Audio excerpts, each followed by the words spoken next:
Thank you so much for attending this webinar.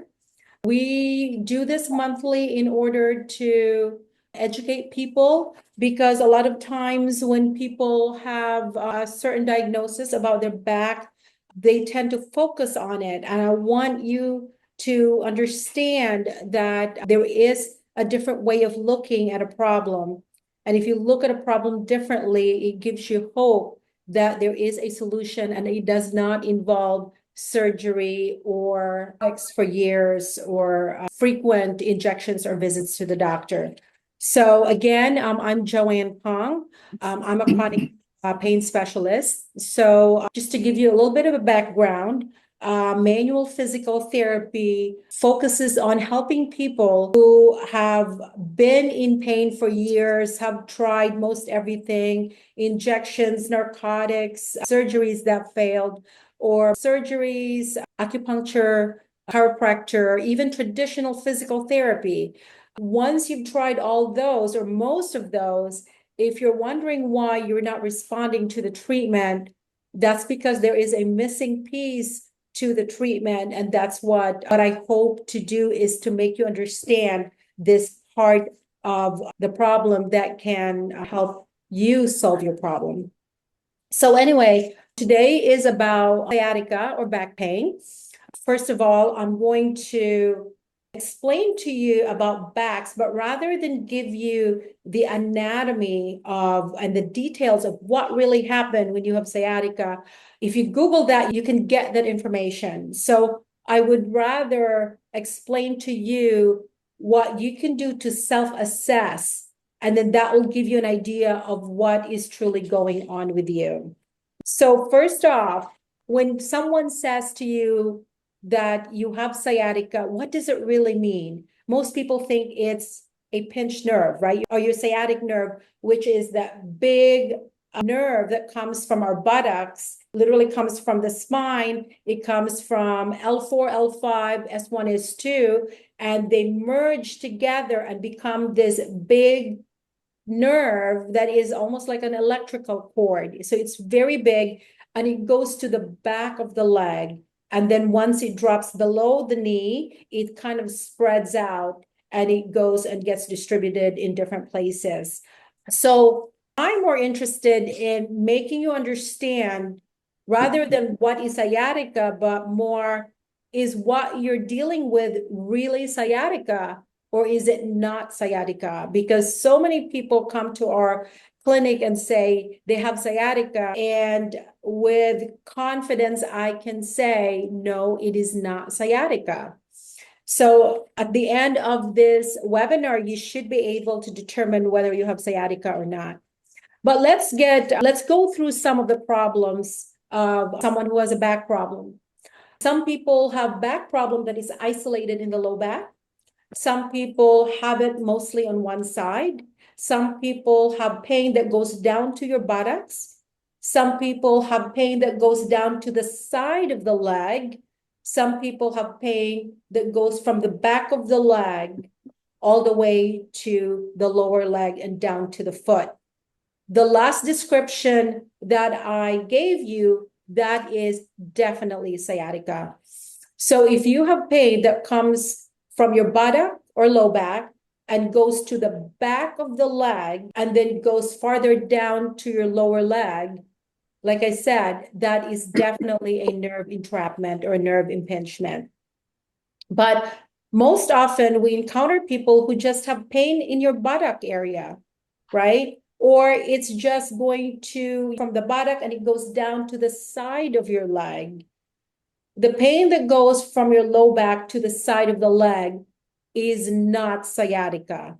And I can tell you that it is usually either like a piriformis, it's either a piriformis syndrome, or more often than not, it is an IT band problem. So why am I confident that once it stops at the knee, it is mostly muscular? Because once you pinch the sciatic nerve, the symptoms should go down below your knee because the nerve goes all the way down to your foot. So I'm going to stand up and show you where sciatic pain might go down. 2. So I'm gonna raise my leg so you can see it. All right, so if your pain is going down from the buttock, going down to the back of the leg, and then it goes down to the side, right here, that is a nerve problem. That's usually L5. And then it goes towards this part. Now, if your pain comes from the back of the leg and somehow goes to the inside part of your lower leg, that is usually L4.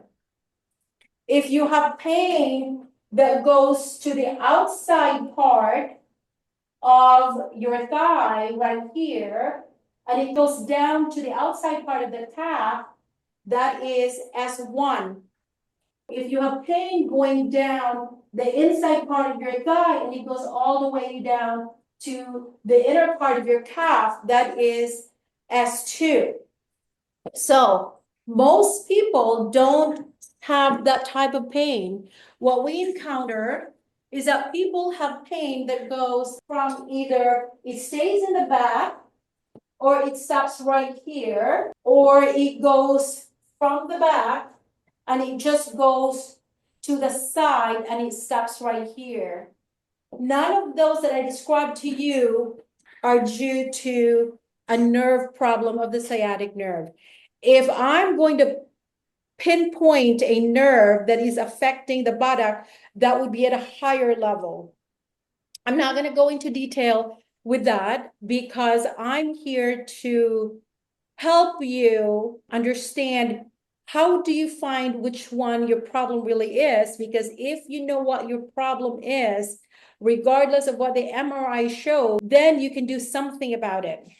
So I'm going to go over a few things. One being, if your back pain hurts when you bend down. So when you bend down, if it hurts more, very likely you have a disc problem. If it hurts more when you go backwards, when you arch your back and you go backwards, very likely you have stenosis. Stenosis just means narrowing. So there are two kinds of narrowing. One is the actual narrowing of the spine, of the spinal cord. The other one is the narrowing where the nerve comes out. And when it comes out and it's narrowed, it's going to pinch that nerve. That's called a foraminal stenosis. So anytime, again, if you have pain going backward, then you can think that is stenosis. Now, if you have pain after sitting for a while, and when you get up, you go like that, that is not a nerve problem. That is your iliopsoas. That's actually a muscle that starts from this bone right here, but it's in the front of this bone and it goes diagonally down to the front of your hip. So when that muscle is tight and it's diagonal, when you sit down, it tightens up, and when you get up, it's going to tug right about here. So there is a solution for that. That is not your nerve. If your problem is that you have pain going down the side of the leg, so you have pain down the side of the leg, and this is an easy way to test. So I want you to cross your leg like that. I don't know if you can see it. So if this, and I want you to compare it with the other one, and I'm going to exaggerate it, and you can see how my knee here is very high, right? And then here, it's low. So if the affected side that has the pain, if you cross your leg and it's the lower leg compared to the other side, if it's the lower side, then yes, there is a chance that you have sciatica. And there is a muscle that is pinching that nerve called the piriformis, and there is a solution to that.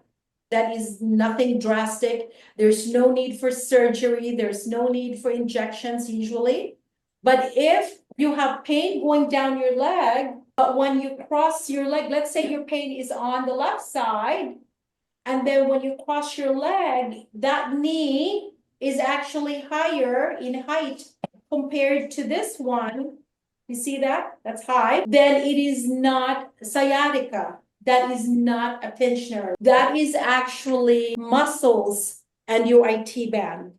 So that means there's muscles right here, and then there's muscles in the back, and then they combine and they go down the side of the leg, and that IT band stops right about here. So that is the one that's tight. Now, why is it that a tight muscle is painful? Muscles attach only on both ends of the whole muscle is only attached to the bones on each end. So for example, if this is a muscle, it is attached here and it is attached here. The middle part is floating. So if that happens to be tight like this, it is going to tug at the attachment. If this is hypothetically a muscle, it should hurt right here at the scalp, right? So I'm going to show you a good example of an IT band problem. I don't know if you can see it that well, but you can see that the yellow part right here off to the side, you can see that there is a yellow part. So that yellow part is the attachment. So the yellow part is where it's going to hurt. So you can see that it looks like it's a nerve, but it's really just a muscle or an IT band. It's like a thick tendon that is tugging you, and that can cause pain. So the idea, and here's another look at it. So remember, the yellow can cause pain. You notice that if you see this yellow right here? So that is the attachment. If you have pain localized in your low back, and if you look at your shoulders, I know this sounds so far-fetched, but trust me, this makes sense. So if you happen to have an affected side on the right side, in the area where you're hurting, in the area where it's yellow, so right here, right in the low back area. So if you look at yourself in the mirror and it looks to you like one shoulder is the affected side, that shoulder is slightly lower. It doesn't have to be that significant. I'm showing you. It can be just very subtle. The way to do it sometimes is if you put a pen on top of your shoulder and you compare it to the other side, you're going to notice that the angle of the pen can be, one would be more slanted and the other one is more horizontal. So the one that is more slanted, that means that this is the muscle that is causing the shoulder to drop. So if that muscle is tight, it actually causes low back pain. So who knew that a lower shoulder can cause low back problem? So if you look at it from that perspective, that there is actually muscles tugging and causing pain, guess what? That gives you hope that there is a solution. It doesn't have to be drastic, that it's not necessarily bone or disc or whatever that may be that your MRI shows. All right, so I hope that, oh, and one last thing. Let's say you are sitting for 30 minutes or longer and you are going to get up and walk. If you find that it's so difficult to stand up, that it takes you a moment to straighten up and you feel like an old person going like that, and then once you're up, you notice that the first few steps are more painful, and then somehow after those first few steps, it gets better. I promise you that is not stenosis, that is not sciatica, that is not a disc problem.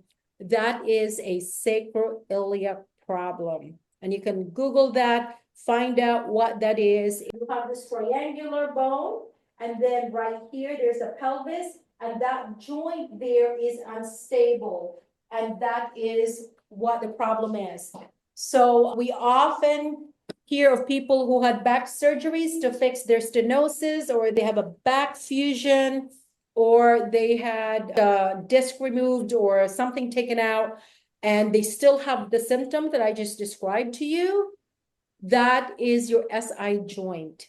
And that is 5 muscles that have gotten tight. You release those muscles, that joint stabilizes. So I hope that gives you a little. Okay.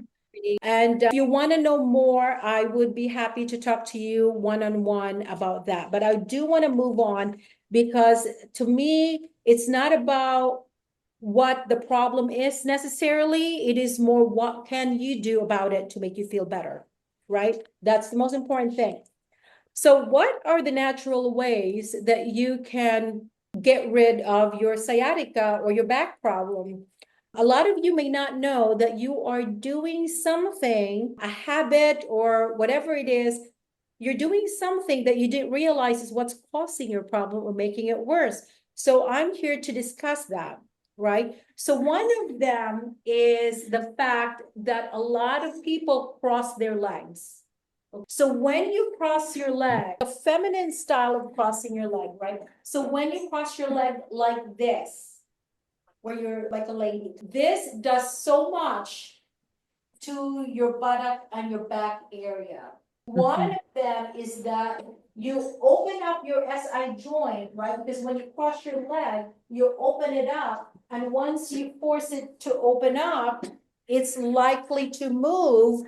And when it is unstable, that causes the back problem I just described with you, where the first few steps are more painful and then it gets better. So we don't want that. We don't want to cross your leg like that. What can you do instead? You can cross at the ankles, or you can sit with your feet slightly apart. I know it's not that easy, but if it's a little tip that helps you, I promise you that is going to help you. The other one is when you're sleeping. How many people sleep without a pillow between their legs and they're sleeping on their sides? So people don't realize that when you are sleeping, imagine I'm sleeping on my side, right? And I have no pillow between my legs. So that the top, if I'm sleeping on my side, the top leg falls over like this, right? It falls over. So when it does that, you are actually overstretching these muscles right here all night long because you don't have a pillow between your legs. On the other hand, if you put a pillow between your legs like this, right? So here, if I'm sleeping on my side, you can see that the legs are in a neutral position. You see that? Now, if I don't have this, I'm going to show it to you here.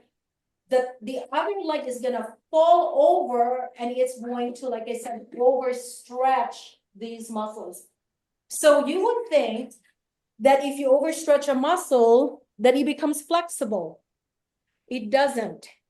There is what we call a protective response. When the body perceives that something is overstretched, specific muscle is overstretched, it will actually tighten back up to protect itself.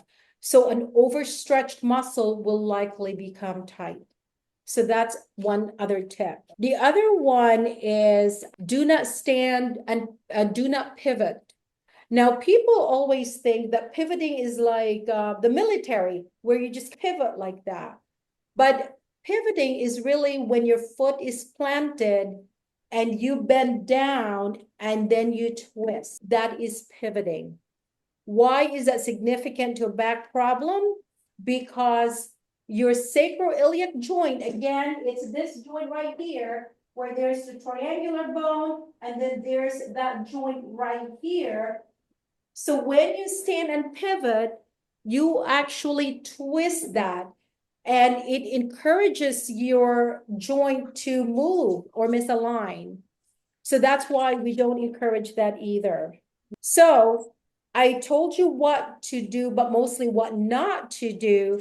But as far as exercises, how many of you have tried exercises that were given by your therapist and then somehow you ended up hurting yourselves, right? So I don't blame you for not doing it. Or if you're one of those that is actually very religious about your exercises and it's still not working and it's still not helping you relieve your pain, very likely that means that you are focused only in the low back area. So you're very likely your exercises are just designed to improve the flexibility of your low back. I'm sure you've heard of this, but we're all connected. Our body is all connected. In other words, our head is connected to our feet. Our shoulders matter to where our weight lands on our feet. Our shoulder, the right shoulder affects the left hip and the opposites. So there are so many body parts that are actually affecting each other. So if you want to stretch your body, I recommend that you stretch the whole body. For example, yoga. But the key there is less is more. What happens to us is because we feel like no pain, no gain, we stretch hard because we feel like we need to stretch it so that it works. Remember what I said about protective response? When you are aggressive in stretching, you will trigger your protective response. In other words, once you overstretch a muscle, the muscle will tighten back up in order to protect itself. So it is counterintuitive. So if you want to have effective stretching, you have to do it gently, even if you feel that it's not working. If you give it a chance, do some gentle stretches and you do it 2 weeks, you will actually feel the difference. But here's another trick, and I'm actually going to go over maybe 3 exercises that are really going to help you. Where's your bone? Hello? I'm sorry, what was the question? So you can ask me, there's going to be a Q&A at the end. So you're more than welcome to ask me any questions then. But I'm going to go over the 3 exercises that I know are going to help you. I'm going to go over it briefly with you, but if you can put in the chat what your email address is, I can send them to you. We will also be sending you the replay of this, but it's not a typical stretch. And so it's best to really have the written instructions. All right, so here is the one thing that really, really helps you. So we call it the modified pigeon pose. So I'm going to see if I can tip. I think you can see me. Yeah. All right. So modified pigeon pose looks like this. And this, you remember how I said that the sciatica or the piriformis pinches your sciatic nerve? So if you do have sciatic nerve, this is a very good exercise for you. So sitting comfortably, you just want to cross your leg. You're going to keep your back straight, and with your back straight, you're going to slightly lean forward. You see how I'm leaning forward? So you're going to feel a stretch, and I want you to compare that to the other leg and then lean forward. So you're going to compare the two. Whichever one is the easier one is what you're going to do. Now, most people, when they do stretches, if something feels tight, guess what? They're going to do the tight side, right? But if that has not worked for you, then I highly recommend that you follow what I suggested. And the reason for that is this exercise has nothing to do with stretching the actual muscle. It's actually about your fascia being twisted from all the compensations of living in pain. And so taking the time to untwist is actually going to give you better results. So a good example of that is, imagine that you've been living in pain for a while, right? Could be years even. And can you just imagine the compensations that you've done? Somebody calls you and your back is hurting, you're probably going to turn the whole body by taking the steps like that. You won't just twist and look back. Or if you drop something, you probably will avoid bending over, right? You're just going to ask somebody to pick it up, or you get a reacher to grab it. So these are compensations. Getting in and out of bed becomes slower. You don't become as active. You drop activities that you used to love, but now you're too afraid that it's going to make things worse. Those are compensations. When you have compensations, people don't realize that there is a huge muscular consequence to it. You become lopsided. But when we look at the fascia is, if you look at a piece of steak, it's the marbling. The marbling or anything white that is not fatty, those are fascia. And fascia connects us from head to toe, just like our skin. Our skin just keeps going until it reaches the feet. That's what fascia does. So if you are compensating, you inadvertently twist your fascia. So if you twist your fascia, it's like saying you're wearing a t-shirt and a pair of pants that are twisted and you're trying to function that way. Can you imagine how uncomfortable you would be, right? So the exercise I'm giving you, which is to test the good and the bad and do the easy side, I'm going to explain why that is. I'm addressing your fascia. And so if, for example, when you cross the leg on the left, that is more painful, that essentially means that the fascia at that level is twisted towards the left, towards the painful side. So if it is twisted towards, so in other words, if I'm going to cross this, that's so painful, that means the fascia is twisted towards that side. And so what do?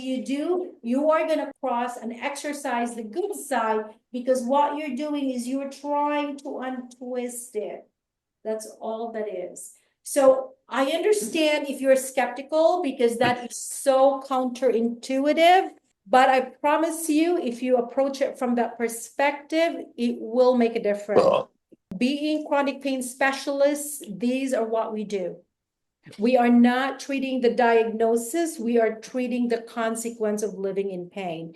And that's what I'm trying to do.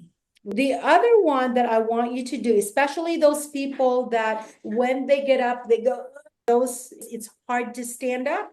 And remember what I said, that the tightness of the iliopsoas from here to there, right? So you want to stretch it. And one of the things that we do is, I'm going to pretend that this is a wall. So that's kind of like me holding onto the wall at arm's length. But I'm going to show it to you right here as if this is the wall so you can see what I'm doing. Now picture yourself pushing your hips forward.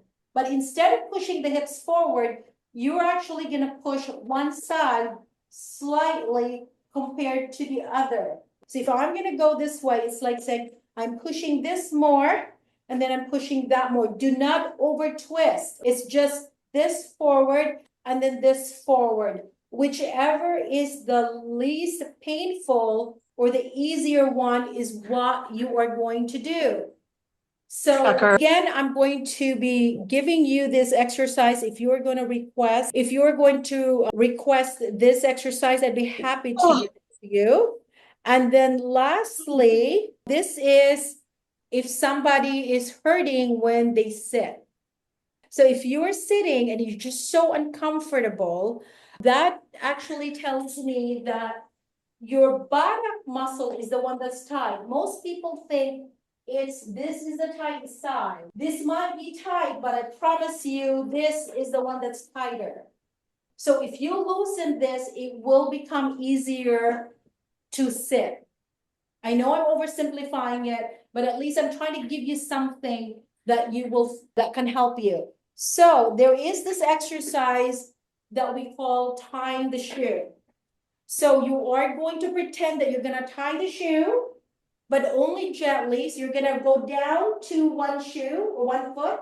And if you can only stop here, that's okay. Just do what you can do. So you're going to pretend that you're going down here and you're going to compare it on this side also. Whichever is the easier one is what you're going to do. And you hold it. So all these exercises that I'm giving you, the three, whichever is the easier one is what you're going to do. And you are going to do it 20 seconds. You're going to hold it for 20 seconds gently. Less is more. You're going to hold it for 20 seconds. And then you're going to come back up and you are going to repeat it. So you're going to do 20 seconds times 2 on the easy side. And then after that, you're going to do 20 seconds on the tight side. If you do this first thing in the morning, most people will do exercise when it's convenient. You are missing the point if you do that. The point of stretching is if the moment I wake up, I untwist my fascia, right? So if you're going this way and you take the time to untwist it, for the rest of the day, you are functioning in a more neutral way. And that's what we're after. We want your body in a more neutral position because when your body is more symmetrical and more neutral, you actually shut off the alarm system, which is your pain. The reason that chronic pain, you try everything and it doesn't work, is because you have become off-kiltered or lopsided from all the compensations. And as a result, your body is no longer capable of what you're asking it to do. So I hope that helps you. And before, I just want to know if anybody has any question. Does anyone have a question specific to your problem? I do. Hi, Barb. What's your last name? Hi. Oh, you don't have to tell me, but thank you for I attending. have all of What the is the above. question? Well, I have all of the above. I think I've been told that by a neurosurgeon, the only way I'm going to get rid of my leg pain is to have a fusion. So I've done the chiropractor. I've done all those things that you said, the pain clinic, the chiropractor. Mhm. I've had physical therapy, but I've never specifically had them do these exercises. I have all the things you say. When I get up, I can hardly walk. Yes. I have trouble getting out of bed and rolling around in the bed. Mhm. I have both hip pain, bilateral hip pain, and it goes down the back of my leg. So, how long would you have to do these to see improvement? So if you're going to test it, right? So Hmm. if you're going to do right versus a left, Hmm. and I want you to remember the tight side, how it feels like. And then you're going to do the easy side. You're going to do it 20 seconds times two. What I'm interested in is when you go back to the tight side, will there be a 5% improvement? If there is a 5% improvement, that means that your fascia is twisted. Okay. If it doesn't improve, right? Remember, I only want 5%, right? If there is absolutely no change, that means your actual muscles are tight. And if it end up being 5% worse, that means you chose the wrong side. That should Okay. help you. So Okay. did you say that your doctor actually, the doctor told you that the only solution is, what do you call this? Fusion L4, So L5, and because I have some spurs on it and a fracture in it, it's fractured. So I don't know. how long ago was a fracture? Well, it's just a small one, I guess. I A don't. little chip? What level, if you don't mind me asking? L4 and L5. L5 is the one that's the worst. And L4 where, flipped over L5, in and other then words, if this is your disc, it's slipping forward, right? I'm hoping that I can give you, let me see if I can show you what could be the problem. Do you struggle with getting up? You said that you do have that problem, right? So yes. I'm going to show you a muscle that is, bear with me. I really do want to explain this to you because this will give you hope that surgery is not necessarily the solution. All right. So I'm going to show you this muscle right here. So have you ever heard No, of that muscle? no. Mm-mm. Iliopsoas or psoas. So that's the muscle that I just showed you, the orange one that's highlighted. So you notice that that muscle attaches to your lumbar spine. You notice that? And if I go and turn it diagonally, you can see that it is a diagonal muscle, right? You see it? Mm-mm. So it goes from here and it attaches to the hip. So it's a diagonal muscle. So imagine if that is tight.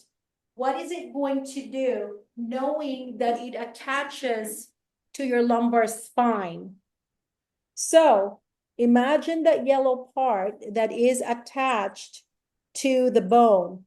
If one of Mhm. those is tight, then, for example, that bone, for example, that's the L4, can be pulled forward. Does that make sense? So that can be pulled forward. So it's one thing to say, I have spondylolisthesis. You're actually describing spondylolisthesis, right? Mhm. And so the spondylolisthesis means that the top part is very likely going to go forward. That's the more common part. Sometimes it goes backward, but regardless, it means that the top part has shifted. But Mhm. if it has shifted forward and the muscle I described to you is attached there, and it goes forward, the question is, what if you actually work on that muscle, right? What if you Right. relax that muscle? Will it keep pushing it? Will it keep slipping forward? The answer is very likely not, because we Okay. have patients that have that situation. There's a doctor that I'm very familiar with, and he's a spine surgeon, and he believes that back fusion should be the last resort. And I absolutely love him for saying that, because I believe in that too. That should be your last resort. And the reason for that is, let's say your L4, L5 gets fused. There's Mhm. specific, that part right there has a certain job, right? It does, when you bend forward and stuff like that, it's supposed to move. Well, if you fuse it, let's say L4, L5, if you fuse it so it can no longer move, that means that the bones above the L3 and the L2, which are not designed to do the job of the L4, L5, right? The higher ones are going to be forced to move beyond what it's designed to. And that's the reason you probably heard, and some doctors even warn you, that when you have a fusion, very likely you're going to fuse the higher level later on. And then you're Mm. going to fuse the higher level later on, to the point that I've met people who have been fused from the low back all the way to their neck. And they're Ugh. still trying to find a solution. Yes, that's something that happens. So Mhm. when you understand how the body functions, what you really want to do is do the best you can. What if I don't need to fuse it, right? Well, I can What only walk about 50 yards and I have to sit and rest. what happens after 50 yards? It hurts so bad I got to sit down. I'm There in you pain. go, right? So So it hurt. it's And so so I bad. sit down and rest and then I go get back up and walk up another 50 yards. And I've been trying to get rid of this for 4 years. I've had back problems for a long time. I used to get epidural injections and they used to help, but they don't help Mhm. anymore. Got it. So you see how, so I'm going to tell you why it doesn't work, but briefly, when you sit down, you're essentially decompressing that muscle. So that really tells you that that is a problem of yours. And then if you want to know more, we can offer you a free assessment. We don't pressure anybody. We love to educate people, because Uh-huh. we find that if there's only 206 bones in the body.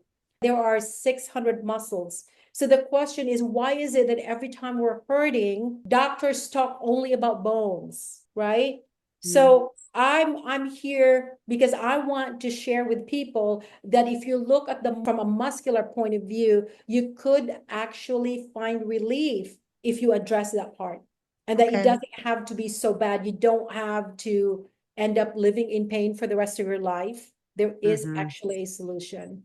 So Well, that's what I want is just to get out of the pain, to be we're, able to move more freely. absolutely. So I always tell people, when I say, what do you want? Why are you here? For example, when they come in, right? And they go, I want you to get rid of my pain. And I actually Mm-hmm. joke about it. And I said, no, you don't. You know why I say that? Because people can live with pain for years. The only reason people want pain relief is because when pain gets so bad that it stops them from walking, it stops them from sleeping, it stops them from being active, that is when they pay attention to the pain. So essentially, in Mm-hmm. your case, it's not the pain relief you're after. You are after being able to walk beyond 50 feet, right? That's Yes. really Yes. what you want. And so when we Mhm. look at the body, it's a question of the way your body looks like, is it even capable of what you're asking it to do? Right? And Mhm. if it isn't, then that means we can make the body capable, and then you're going to be able to walk farther. So based on your description, I would love to have a chance to take a look at you. And you have two choices. We can literally do it online, but just you and me, right? So all the other people. And I can tell you what I think is wrong just online. Some people don't necessarily want to show up at a clinic because they find it a little bit intimidating. So if that is you, we could just do it online. But if Mhm. you are interested in it, and we get to really explain to you what things you're dealing with that's just beyond the diagnosis. It will give you a better understanding, and then you can at least make an informed decision whether it's surgery or doing something else. Does that make sense? Correct, yes. Yeah. Now, So where are you located? we have two locations, but our main one is in Sarasota. We are 1 block north of Sarasota Memorial Hospital. Where are you at, if you don't mind me asking? Bradenton, Which part of Bradenton? West Bradenton. Yeah, Okay, have an office on 26th Street. That'd be an option as well. okay, Is something that you'd be interested in? sure, Okay, would you like to put in the chat your phone number? sure. All right, and all right, so go ahead and put it there so that I can take it down. Okay, how's that? All right, let me see. Yes, I got it. All right, so let me just take that down, Myra, or I'm gonna take a picture of it just to be sure. All right, I'll have Emily give you a call and then we can arrange whichever one you want. Like I said, we can do it online or you can come in, and then believe me, by the end of the visit, you will have a better understanding of what else is there beyond your diagnosis. Okay, Thank you yeah, so much for joining us. Do education once a month. So okay. whatever it is, sometimes it's back. I think maybe can't remember if we're doing golf on why people hurt themselves after playing golf, or I don't know what it is, to be honest with you, but in the email what our next one is. But I'm hoping that I could see you and meet you. Will you show me how to do the exercises properly, or Yes, we can the certainly ones that will help? Yeah, I'm willing to give it a try because I am looking for back surgery in the yeah. spring. I don't What if we can help you surgery, right? really want. Talk more about it. If you have some x-rays, bring it. We'll talk whatever it is, x-rays or MRI. Okay. All right. Yeah. I will be calling you, Barb. Okay. For your time. Bye-bye.